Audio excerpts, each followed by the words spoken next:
right, guys, welcome back to our last set review video. We are almost done. We're going to be doing our colorless, our land, which are, I guess, actually colorless. And then we're going to do a brief overview. We're just going to have a little discussion about the different colors and the archetypes, what we think is going to be strong, what colors looked particularly good. And then you guys can leave comments making fun of us when we were wrong in a week from now. So fun for everybody. Let's go ahead and get this started. We have a 3-mana legendary artifact with teeny tiny text. Yanks, will you please read this? The Celestis. If it's neither day nor night, it becomes day as it enters the battlefield. Tap to add 1 mana of any color. So a mana rock. Pay 3, tap it. If it's night, it becomes day. Otherwise, it becomes night. Do this only as a sorcery. Whenever day becomes night or night becomes day, you gain a life. You may draw a card. If you do, discard a card. So, yeah, so 3 mana rock. It starts the day-night cycle. It gives you control over the day-night cycle at sorcery speed. Gaining the life trigger is kind of relevant, but getting to loot through your deck is pretty nice. I'm okay with this card. I'm not excited about it, though. Agreed. I mean, mana rocks are fine. It gives you a little bit more flexibility, but the average deck isn't going to care that much about this. The abilities that it does give you is pretty minimal, except for the loot. But I feel like there's got to be better options than having this in most scenarios. So it's probably a 2 or a 2/5. Yeah, I don't have the knowledge of the format yet to know if paying 3 to switch night to day and vice versa is really going to be that useful. There's a couple of cards that say when it does the thing, do a thing, but they were mostly rares. And I think if we have 2 to 4 of them, yeah, this is going to probably be worth your time. But the creatures themselves, often, as far as the werewolves themselves go, they were kind of at rate on both sides. Oftentimes it was only a small bump, a 3/3 to a 4/4, and the ability on the back was the same, right? Trample 3/3, trample 4/4. So it's kind of minor. I don't know if I want to spend a whole card on it unless I want the ramp and the other things, which I think is situational. Yeah, I suppose the one interesting thing you can do with this, right, is if it's night when it becomes your turn, you can pay 3, turn it into day, get your triggers, and then on their turn, you didn't cast any, you could not cast any spells, and then it becomes night again, you get another set of triggers. Yeah, definitely. So I could definitely see it be possible. But yeah, I don't think there's that much going on. I mean, there's a lot going on here, but I don't think there's that much exciting going on here. I agree. Okay, cool. So 2 or 2/5, what do you think? 2/5, just because the mana rock is fine and everything else is just a bonus. So I'll give it. There's enough little bonuses that add up for me. That's a half-point bonus. All right, yeah. I'll lean towards you on that one. Crossroads Candle Guide, 4 mana 3/4. When it enters the battlefield, exile up to 1 target creature from a graveyard. That's not going to not be relevant. It's fine stats on its own for me for a colorless for sure. 2 mana, add 1 mana of any color. So you're going to be kind of filtering your mana a little bit here. It's not ramping because it's just negative actually, but it is fixing splashing. I like this card actually. Yeah, I don't think I would if the exile target card from a graveyard didn't matter, but it will, so. But we normally see this sort of ability, the mana ability is a little worse, but the creature, the mana ability is a little bit better usually, but I think the creature is actually good statted, where I usually think that the Scarecrow type cards are not. Yeah, I think the stats are reasonable. They're not exciting, but it's bad mana fixing, but it is still mana fixing. And the exile cards are relevant. It all adds up to a nice little useful card that can obviously go in any deck. Yeah, I think 4 mana 3/4 is pretty relevant stats. I think that I'm actually quite impressed with that, especially on a colorless creature. So I like this at a 2/5, maybe even a 3. And then you're definitely going to want to run this if you're ever splashing anything. So maybe it's just a 3. I still think it's a 2/5. I mean, I run this as my splash and to enable my splash as a last resort because I want it's a terrible mana fixing ability. Yeah, I mean, if your splash cards are late game stuff, then I mean, I think it's fine. Usually, when you're casting your one of splashed white card or whatever, your white enchantment that you want to play, usually losing a mana on the deal is not the worst. I like that it removes a card from a graveyard. I think that's going to be relevant a lot more than we might think, and I think the mana for the stats is on par anyway. So, yeah, I think it's fine. I've got it at a 2/5. Yeah. I'm going to probably give it that little bump. Jack-o'-lantern, 1 mana. Pay 1 mana, sacrifice Jack-o'-lantern, exile up to 1 target card from a graveyard, draw a card. Ooh. Okay. Exile Jack-o'-lantern from your graveyard, add 1 mana of any color. I mean, it kind of does all the things the other card does, just without a body. Yeah, like there's enough stuff I think we've seen that do the exile effects that I don't need to play a card that pretty much only does that. Sideboard. It replaces itself, so if you want to play it as your 23rd card, you're fine. Like, it's not going to hurt you. But I'm trying to cut this if I can. Agreed. I like it. I like having more than one of those in my sideboard, though. Sure, absolutely. Moon Silver Key, 2 mana, pay 1, sacrifice this, search your library for an artifact card with a mana ability or a basic land card, reveal it, put it onto into your hand, then shuffle. Okay, well, we see things like this all the time, like keystone type things that get you a land, right? You want to play something like this if you're splashing and you just want like to fix your land. But these are usually not super playable. Yeah, they're not, but I like the fact that it can get like the Scarecrow that has a mana ability on it. It's true. Just like as so it's not a complete, if you have one of those, it's not a completely dead draw in the late game.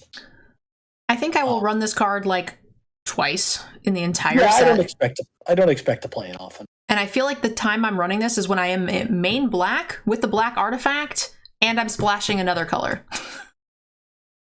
Then I'm playing this for sure. But like, I think I need kind of 2 targets for me to really start to want to consider this. You can't get the black artifact. I thought it said artifact. With a mana ability. Oh, okay. I'm probably never running this card. Yeah. So you can get the Scarecrow because it has the mana ability on it. And you can get Jack-o'-lantern or Celestis. Actually, all the artifacts we've seen so far, including this next one. All the artifacts I didn't want to run. Yeah. Got it. I take it back. I'm not going to play this card. I doubt I will play this card once. Can't even get anything good. Dumb. You can get this guy. All right. 2 mana for a 1 and tap. Add 1 mana of any color. So you're just filtering. 5 mana transform Mystic Skull. And it becomes a lands you control have tap and 1 mana of any color. And it is a 5/6. Okay. Yeah. Again, not the best. 2 mana to then filter is, a lot of times if we see that, we see it with like draw a card on ETB, like a Prophetic Prism, to replace itself. This kind of does that in a sense, but you have to spend more mana on it, right? You pay 5 and it replaces itself by becoming a 5/6. Yeah, I mean, if I am splashing and my fixing is minimal, I think I'm fine to run this, especially because once you no longer need it, you just turn it into a body, which is always a nice backup plan for me. Yeah, and it's nice that having the body doesn't give up the mana fixing. Because, ability. Oh, because you're 100% right, actually. Oh, that's even better. Yeah, so no, you don't even need to wait. So this card's fine. I'm going to play this anytime I have a splash. Yeah. It's still, we've seen better fixing, but the fact that this has some use for, as a late game mana sink as well is nice. Yeah, it's attached, it's fixing that is attached to a body that could kill somebody. Yep. It's not a small body, that's for sure. Yeah. All right, so we have a Pithing Needle. Pithing Needles are always not limited playable? Nope. This is a reprint, great constructed sideboard card, that's it. Not even constructed main deckable. Get out of here. All right, Silver Bolt. We have a 1 mana artifact, pay 3, sacrifice Silver Bolt. It deals 3 damage to target creature. If a werewolf was dealt damage this way, just straight destroy it. So this is actually cheaper than what we've seen in a lot of, so when you have Cauldron and stuff, it's usually like 1 mana and 5 and deals 3 damage or something. So this is actually a cheap rate in a format where creatures are small, and the few creatures that are large, it freaking kills anyway. I like this card. Yeah, this is actually a good removal spell for multiple reasons, right? It's not that bad of a rate. You can play it on one or play it early on when you have a spare mana and leave it sitting out there, which does telegraph it, but you could also just treat this as a 4-mana sorcery speed spell. Yes, most certainly. Colorless. And it kills like some of the biggest threats in the format. It's going to kill almost all the vampires. It's going to kill all the humans. It's going to kill all the werewolves. It literally just deals everything. It's got a great rate, and I think this is the best artifact removal I've seen in a very long time. Yes, it's great. Certainly the best at common we've seen. Yeah, for sure. I mean, every once in a while you have like a golem or something that ETBs and kills something. That's cool. But like usually we see one of these in most formats. In the last one was actually not bad. Was the die roll one? That one was kind of cool for 5 damage. The spiked pit trap. Yeah, that one I actually played a lot more too than previous. But I think this is even better than that. Yeah, I think normally these are cards that you reluctantly play when you don't have enough removal. This, I think people are going to be fighting over to play. Yes, I think that this will be played regardless, just as good removal. So I like it at a 3 or a 3/5. The werewolf trigger there, woo, that's really spicy to me. Yeah, I think the ability and the cost is a 3, but I'm with you on 3/5 primarily because it goes in every deck. It's so flexible. Yeah, it goes in every deck, and it just has that huge werewolf spike, and there's not a shortage of werewolves flying around. I will say there will be packs where you'll first pick this card. You're not going to be happy. You're not going to be happy as a first pick with this card. I was going to say, I certainly hope not, but yeah, maybe. A pack with like a Pithing Needle as your rare, some mediocre uncommons. This is, a lot of times you take a good common removal spell. That's true. And this does fit that bill. Yeah, that's definitely true. Stuffed Bear, guys, 2 mana. Stuffed Bear becomes a 4/4 until end of turn for 2 mana. I never like these cards. No. This is like a 1/5 if you changed colors mid to end of pack 2 and you just don't have enough, which does happen sometimes. Yeah, I need to be desperate for cards to play this. Certainly. All right, we're almost done, guys. We've got a cycle of lands. So we have these slow lands, which is when they enter the battlefield, tapped unless you control 2 or more other lands, right? That's what we agreed we were calling them? Yeah, so the Scars of Mirrodin and Kaladesh had the fast lands. Each five color cycle of fast lands enters battlefield tapped unless you control 2 or fewer other lands. So I think slow lands is the appropriate name for these. Certainly. They'll only come in untapped later in the game as opposed to in the first few turns. Yeah, these are always good. Dual lands are never bad. People think that you give them a rating of like 3 or a 2/5, and they're like, oh, but the lands are so good. They make the rest of your deck so flexible. And that's true, but they're not winning you games, right? And there's a lot of times where they don't matter and so on and so forth. So, if we give these like a 2/5, don't think that they're not worth drafting. They certainly are. But I'm not going to be taking this over like a 3 rated creature per se, because once you start to get 3, you start to think that those are good quality cards that we're really excited to have in our deck. Land ratings are a little weird because you're always going to play them. You're always happy to have them. But their value in terms of like a draft order and rating goes way up, like in pack 3 if you already have enough playables, or if you want to splash something. Yes. They're very deck dependent on not whether or not you play them, because you're always going to play them, but they're very deck dependent on how early you will take them. Certainly. So I like these at like a 2/5. Most of the time you want to play your tapped land on turn 3. This is a little less punishing than those, because if you draw them as your 3rd or 4th land, you don't get punished, which I really do like. But I mean, honestly, dual lands in a 2-color non-splashing deck, they're just fine. So yeah, 2/5. Evolving Wilds I always really like. I think it's a 3. I think I have a hard time just putting it over an actual dual land. Without some sort of like landfall type trigger where you're getting double triggers or things like that.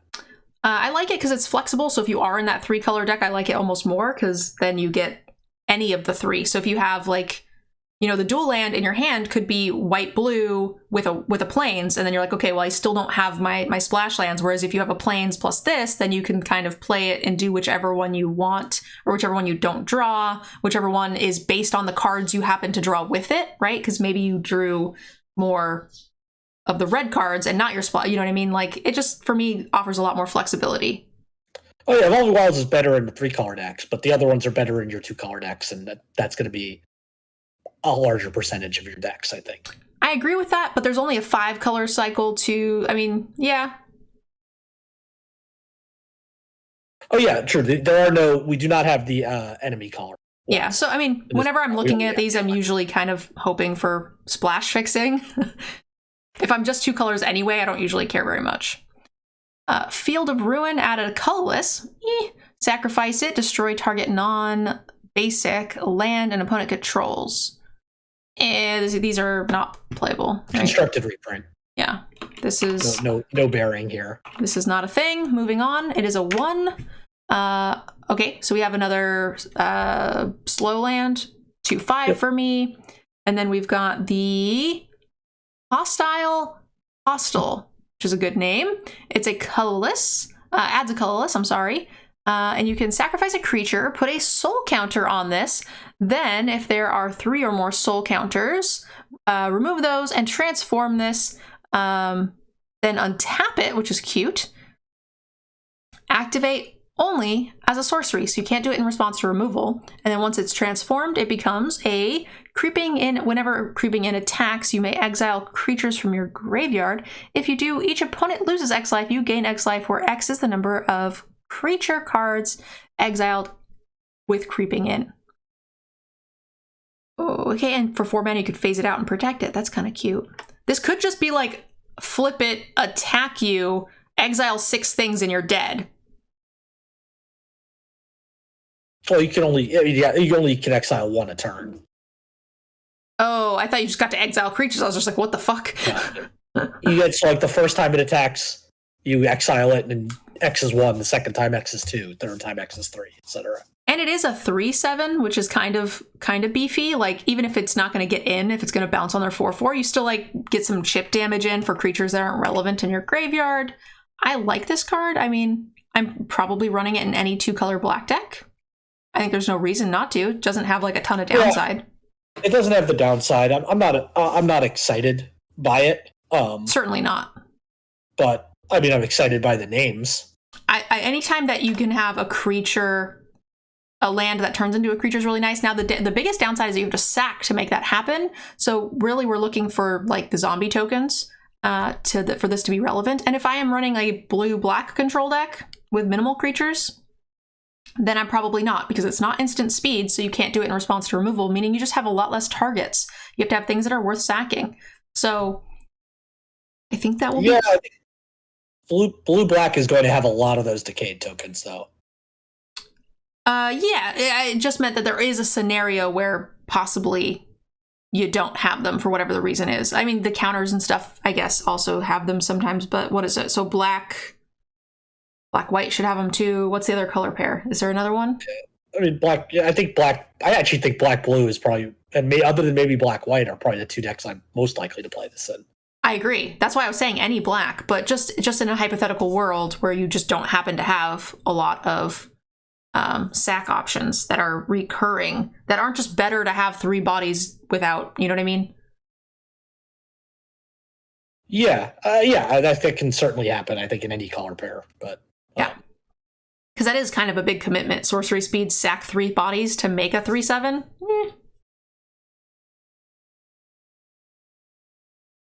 It's like a 3 for me. Yeah, I think so. It's just it's so low. It's so low cost, and it's got upside. Certainly agree. Okay. Moving on, guys. We've got the next slow land. Slow land, 3/5, 2/5, 2/5, and that's it. A bunch of 2/5s. So the last thing I wanted to show you guys, if you haven't been keeping up with spoilers. This was one of the biggest things that made a big splash on Twitter. I know this was a big deal. We talked about it on Magic Mike's, but I wanted to show you guys there's actually 2 different arts for each land type. Basic lands, these will come in the paper packs, and I'm sure you could buy them on Arena too. They're pretty awesome. So I just kind of picked the one I liked the most from each color here, but they're black and white. They have that really cool old monster movie vibe about them. And I just think they're really fantastic. So, I'm not the type to collect a lot of lands or purchase cards, paper cards in general, but I will probably buy 10 of each of these and put them in my draft set. I take 100 sleeves, sleeve up 10 lands of each color, and then I keep that in a little, draft box. And I take that with me to and from the stores, de-sleeve, throw out the other cards. And I think these are really cool. So I just wanted to show them to you guys. So here is what's up? I'm the opposite. I hate these lands. I hate them a lot. Well, you're also a blue player, and you hate fun, and we have nothing in common. I just don't like lands that I think are not the easy that make it harder to tell apart what lands people have from the other side of the table. Everything being the same color, effectively, same monochrome, will make it more difficult to figure out what people have left. It's got color flair. Yeah, I'm not impossible. I just think it's going to make it more difficult, and all I want for my opponent's lands is to be able to see what the hell they are. Well, I want them to be pretty, which is not normal for me. Like, I don't buy cosmetics, and when I draft on Arena, I don't change the basic land because I don't care. It takes too much time. But these don't even have bees on them.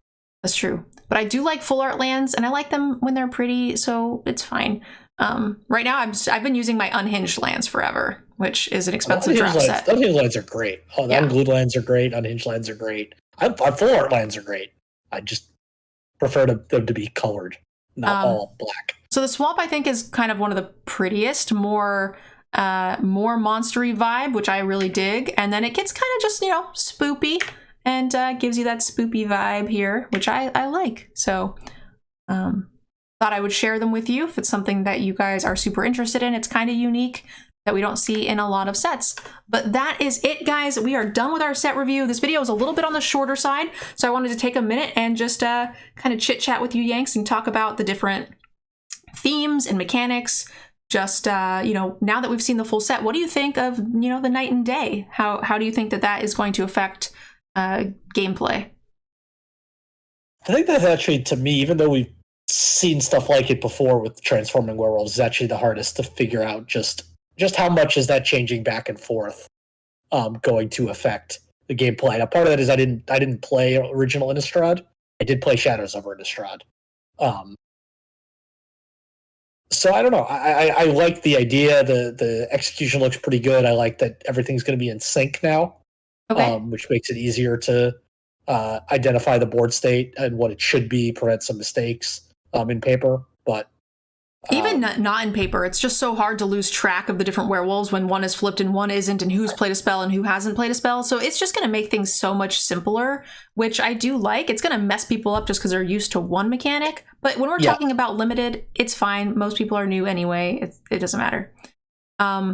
Coven, I actually think, is going to be pretty easy to trigger. We have a nice range of creatures as far as power. We have more creatures and more token generation than we have ever had in the last, couple of years. And we also have some good mechanics to make those things happen. +1/+1 counters, creatures get +1, whatever.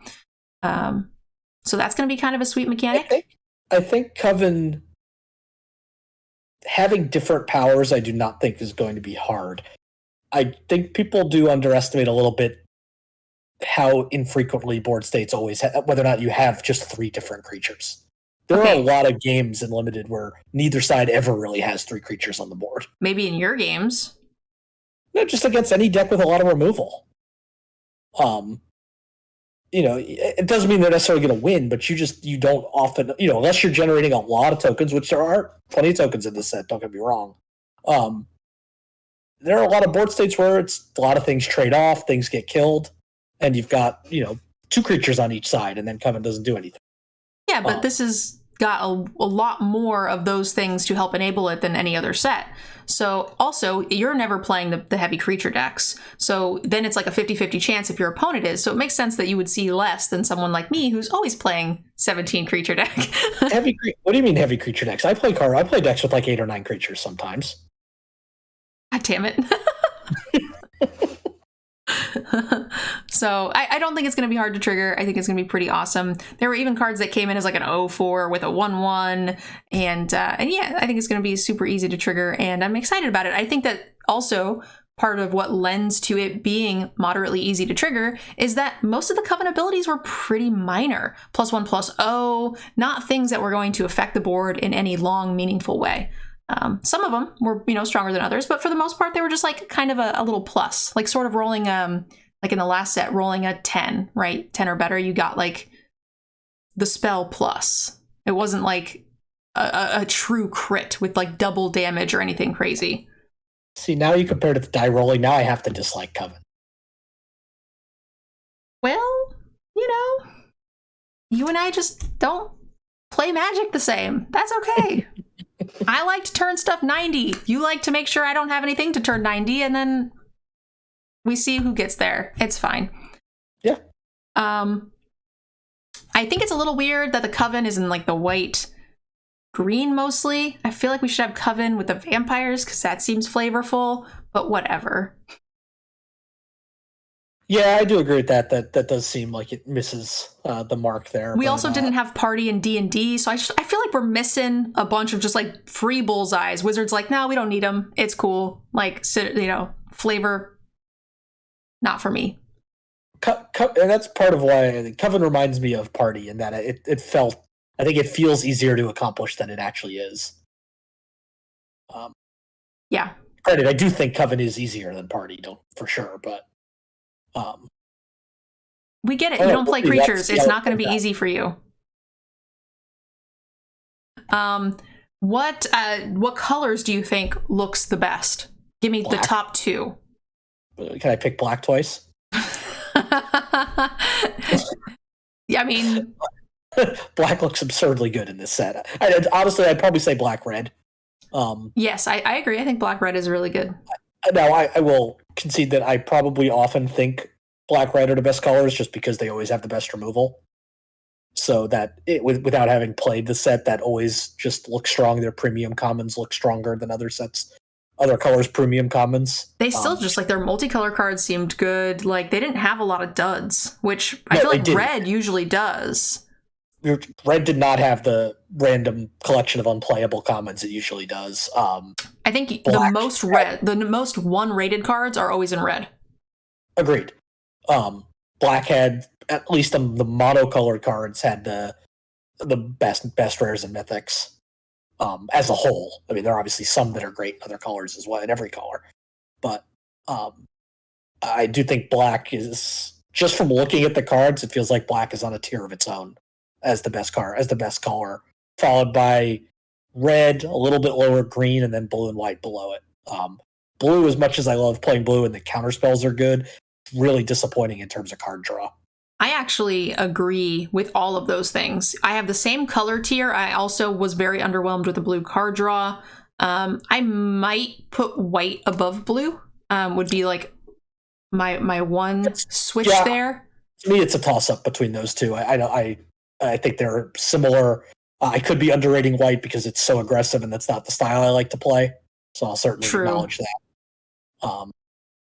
But they just both those colors seemed a significant step below the Jund colors.